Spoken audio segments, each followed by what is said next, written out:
윤두창이 준동하기 시작했습니다. 후계자 지명을 확실히 한 것 같습니다. 오늘 한국경제 단독 보도에 따르면 한 총리실 관계자는 한 권한대행을 지원하기 위해 이번 주 상당수 직원이 추가로 사표를 낼 계획인 것으로 안다고 말했습니다. 떡수 사퇴는 30일이나 다음 달 1일이 될 전망이며 30일까지 예정된 일정을 소화한 뒤 사퇴할 것이란 전망입니다. 한편 떡수의 캠프는 총리실, 정무직 참모 등 소수 정예 캠프로 구성될 것으로 관측됩니다. 그러면서 캠프의 주축은 원전 장관의 측근들과 지난 20대 대선 당시 윤석열과 가까운 인물들로 구성될 것으로 알려졌습니다. 관련해 구 여권의 한 관계자는 윤 전 대통령이 지난주 핵심 측근에게 전화를 돌려 한 권한대행을 도우라는 취지로 말한 것으로 안다며 원전 장관의 총리실 정무직 참모들이 합쳐진 매우 소수의 캠프가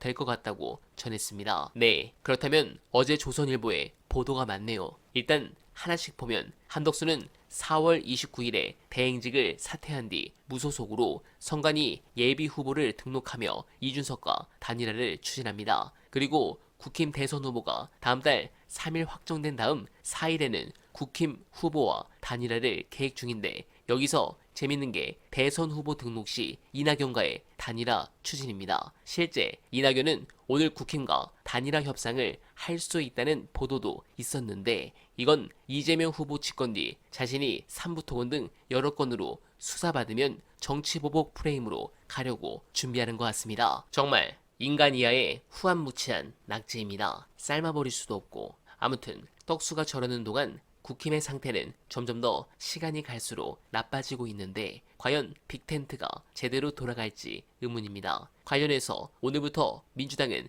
바닥을 다지고 본격적으로 선거운동에 들어갑니다. 그리고 이재명 후보는 하나씩 공약을 선보이며 대세를 굳힐 것 같은데 어쩌면 우리 민족에게 가장 중요한 부분 이재명 후보가 왜 준비된 대통령인지 중요한 영상 보시고 이어가 보겠습니다.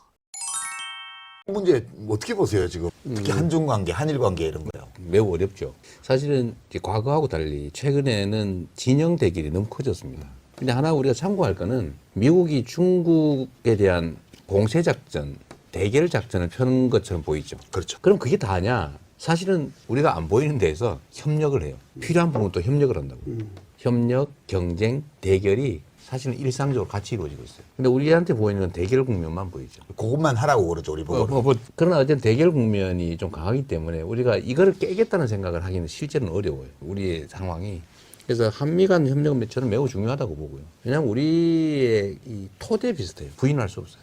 또 아까 말한 일본 관계도 저는 제가 사실은 매우 일본의 행태에 대해서 매우 비판적이긴 한데 거시적으로 봤을 때 협력해야 되는 건 맞아요. 서로 손해예요. 그러니까 이거는 좀 분리 대응을 좀 하자. 과거사 문제, 또 뭐 독도 문제 이런 것들, 그거 싸우는 거 싸우고. 그러니까 경제적인 문제나 예를 들면 문화사회적 측면은 뭐 그것까지 그럴 필요 없잖아요. 원래 전쟁을 하면서도 오른손으로는 주먹질하면서도 왼손은 잡는 거 아니에요. 그것도 실용주의. 그것도 실용주의죠. 실용주의. 먹고 사는데 도움이 되니까. 왜 뭐 쓸데없이 모든 걸 싸우는 데다 투여할 필요는 없어요. 그렇지. 촉질 필요 없지. 그런데 중국이나 러시아 관계 문제는 그렇다고 해서 여기를 다 버릴 수는 없죠. 버릴 수가 없어요. 버리려고 해도 안 버려져요. 붙어 있는데 어떡할 거예요. 우리가 경제적인 연관성이 너무 크고 지리적으로 물리적으로 떨어질 수가 없어요. 운명이에요, 운명. 그래서 이거를 그러니까 한미 관계, 한미 동맹을 존중하고 한미 협력 관계를 제대로 구축하면서도 러시아, 중국과의 관계는 잘 관리해야 된다. 그러니까 이렇게 얘기할 수밖에 없고 실제로 그 사이에 많은 것들이 있을 수 있죠. 근데 지금 상황은 많은 전문가들 얘기로는 미국이 소련이 강대할 때는 강대한 국가로 존속하고 있을 때는 소련을 이제 지정학적 라이벌로 규정을 하고 소련을 고립시키기 위해서 중국을 활용을 했다는 거예요. 미중 관계가 그때부터 이제 닉슨 때부터 시작해서 급속도로 좋아져서 쭉 잘 오다가 중국 경제가 굉장히 발전을 하고 그리고 소련은 해체되고 그러면서 중국 GDP 규모가 총액이 미국의 약 70%에 다가서고 이렇게 되면서 미국이 중국을 새로운 지정학적 라이벌로 지목했다는 거예요. 한 10여 년 전부터.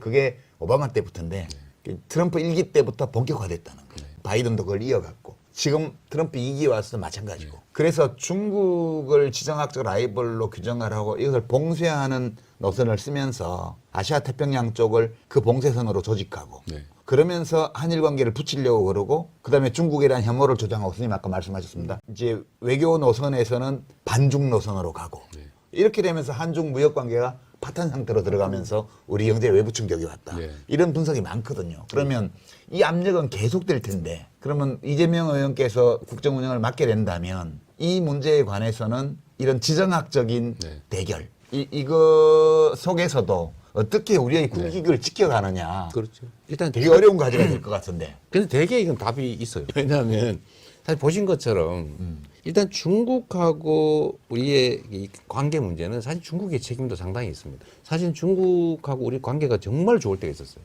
이 한반도에서 한국과 중국의 관계가 정말 거의 밀월처럼 느껴지는 한 20년 전쯤 중국이 한국을 볼 때 아 새로운 모범이에요. 정말 뭐라 그럴까요? 이 한국의 문화가 중국을 거의 그렇죠. 지배라고 하는 정도로 상당히 영향을 미치는 그 시기였었는데 지금은 매우 적대적으로 변했죠. 근데 그 계기 중에 하나가 사실은 중국에 안 보이는 경제 제재였어요. 국민들이 이를 느낀 거예요. 그래서 이게 사실은 하나의 큰 요인이 됐죠.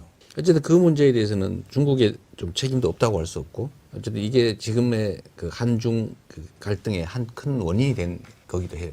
어쨌든 여기에 대해서는 해결책을 좀 찾아야 될 텐데 근데 이 동아시아 그 세력 관계의 문제는 지금 이제 말씀하신 것처럼 소위 외교사에서는 1강 국가가 2강 국가를 언제나 견제를 하는데 그렇죠. 2강 국가를 견제하는 방법은 3강하고 손잡는 거예요. 언제나 그랬어요. 그 우리 몸값이 올라갈 수 있는 거 아니에요, 이거? 그러니까 바로 그거죠. 어쨌든 미국 입장에서는 중국 견제를 위해서 러시아하고 손을 잡기로 한 것 같아요. 그리고 중국 봉쇄를 위해서는 북한하고 관계를 개선해야 돼요. 근데 이게 우리한테 기회 요인이죠. 사실은 우리가 남북 관계도 개선을 해야 되잖아요. 지금 안 그래도 그 얘기 하려고 그랬는데. 그러니까 사실은 미국은 북한하고 관계를 개선할 거예요. 그 길로 갈 수밖에 없어요. 왜냐하면 미국이 북한의 쓰임새를 최근에 와서 발견한 거 아니에요? 그렇습니다. 예. 지금 국제 정세가 미국과 러시아가 가까워지고 러시아와 북한은 특수관계고 특수관계가 됐죠. 우리 윤 정부가 너무 심하게 하는 바람에 너무 가까워졌어요.